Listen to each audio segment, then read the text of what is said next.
The JMU Dukes are on a ridiculous tear so far this season. Even with 2 losses, we are off to the best start in program history in terms of our ranking. Now, a big shout out to the JMU Dukes in real life because they just won the FCS National Championship and Brian Shorter's won Player of the Year. But look at this, we are the number 9 team in the nation. The first time in JMU history that we've been ranked inside the top 10. That's huge news for the Dukes. And then Nevada's going to be your top 25 teams. Rock Thomas has usurped Gaskin as the top player in the Heisman standings after getting 4 touchdowns in his last game. And we have the number 25 ranked recruiting class in the nation. That's huge. Now, a quick look at some of our guys. We have a 5-star player. Believe that. JMU has a 5-star player. He's an athlete. A couple of 4-stars, a few 3-stars. Notre Dame, Alabama, Georgia, Ohio State, and Florida State are your top 5 teams. But things are looking good for the JMU Dukes. If you're wondering when you can get in as a recruit member, don't worry, I'll have more information on that in a special video in the offseason. But first things first, this is the last game of the regular season. We're facing Boston College. They're kind of a tricky team, and this dude, Outlaw, this dude is a monster. I'm going to get a big hit in him right there to make it 3rd and 6. This dude has over 1,300 rushing yards in the season with 14 touchdowns. He's no slouch. He's one of the best running backs in the nation. But on 3rd and 6, he goes up the middle, and we drop him for a 2-yard loss. A big stop by the Dukes. We're going to force a punt here on 4th and 8. So Boston College lines up. They kick this one deep out here to Stephen Weldon. Weldon's going to fill this one pretty much back in his own territory around the 20. He's going to bounce out to the left-hand side. He's going to come back in the right-hand side. Plenty of room. He actually had a seam to probably get a returner for even more. But unfortunately, he gets tackled. Now going to the halfback screen out here on 2nd down. This is going to be good. Cardon Johnson's looking good. A great block on the edge. One dude in front. Can he get past him? He's going to try to do something here. He ends up getting dropped inside the 10-yard line, but that's 52 yards on that halfback screen. First pass of the day, and it's looking pretty good. Now, 1st and goal across the middle, and we find Jordan Dotson, but they say he's not quite into the end zone. They drop him right at the 1-yard line. 4 seconds to go on 2nd and goal. So Disher's in shotgun, hands it off to Cardon Johnson, and that's the easiest touchdown that Cardon Johnson's had all season long.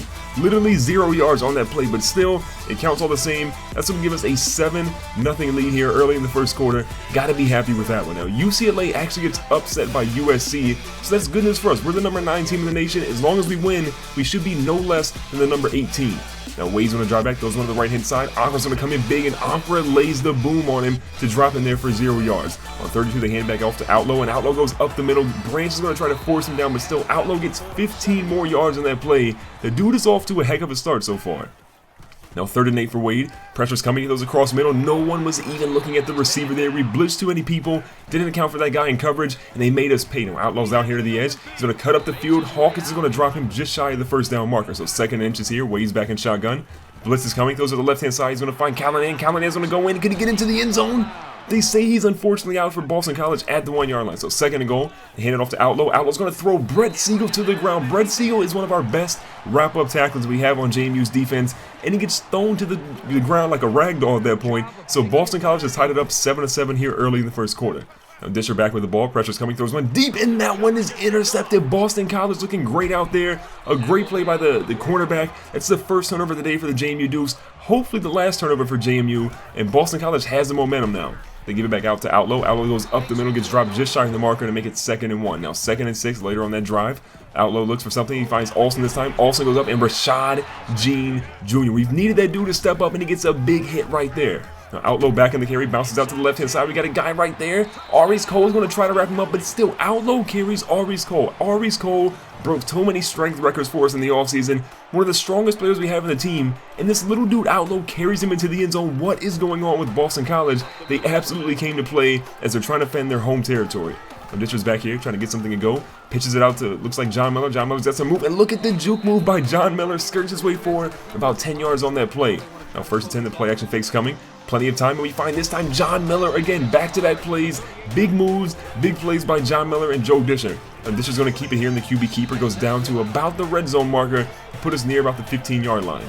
Now Disher again, plenty of time, pressure's coming, rolls it to the right-hand side, of guys on his heels, and they're going to drop Joe Disher for a loss of 5 yards. Disher, you got to get rid of it, got to be aware of your surroundings. So 3rd and 15, things are getting a little dicey here, pressure's coming, and we find Drew Coates, number 4, the young fella, gets in for a 26-yard touchdown play.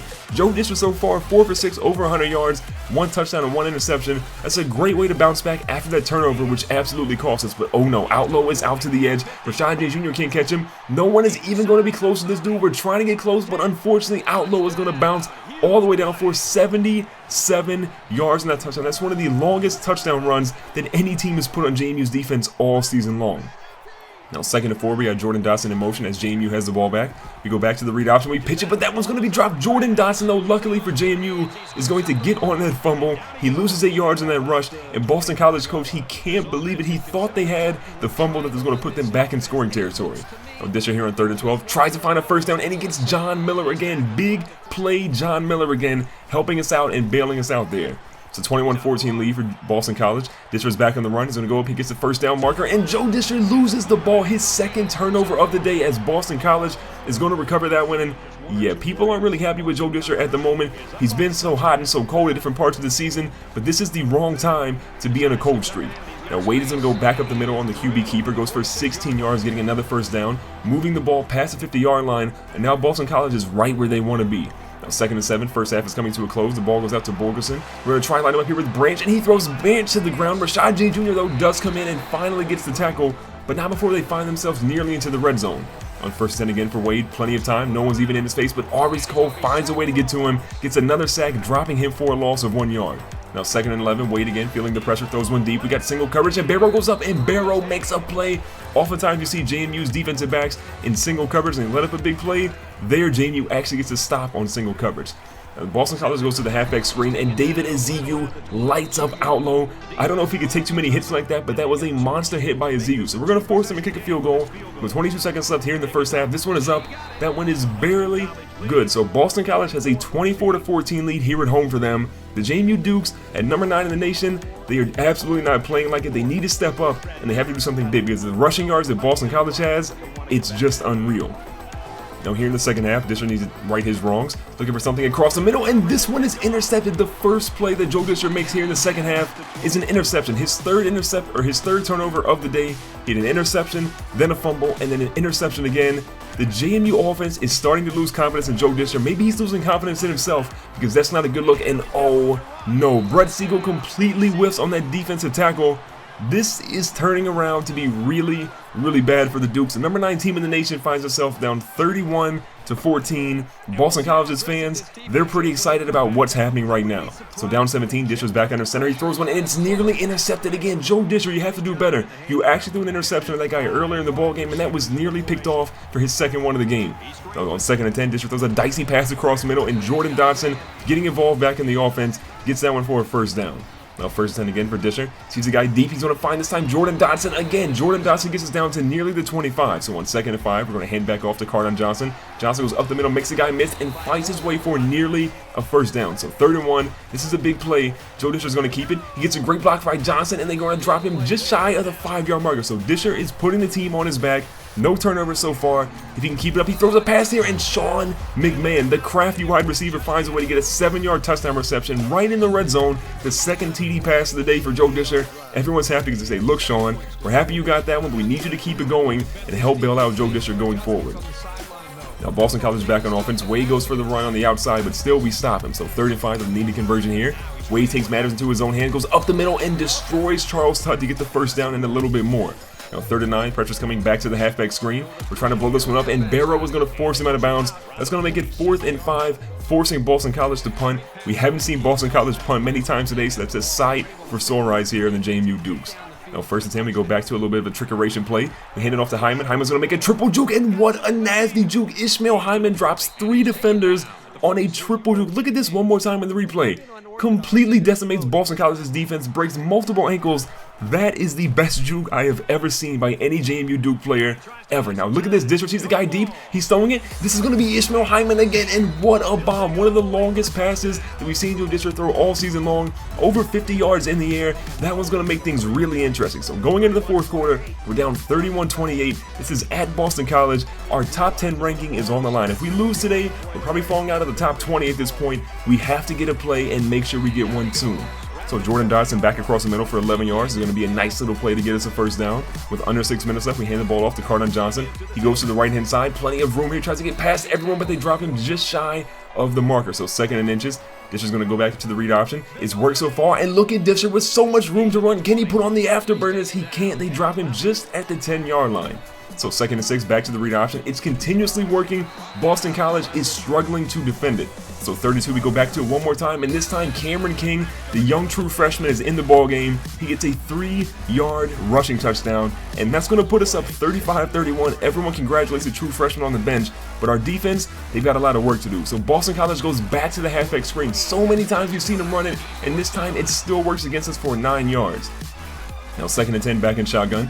Wade, all the time in the world, rolls to the right-hand side. Brett Siegel comes up, he misses. Belk is going to come up and get the tackle, though. The wrap-up tackle by Matthew Belk makes it 3rd and 3. So Boston College with 3 minutes left. They go back to the halfback screen again, and look at this. Brett Siegel said, "Not today." Brett Siegel got embarrassed early in the ball game, but gets a big stop to make it 4th and 9. Forcing Boston College to punt the ball with Stephen Weldon waiting back to return it. So Weldon goes to the right-hand side.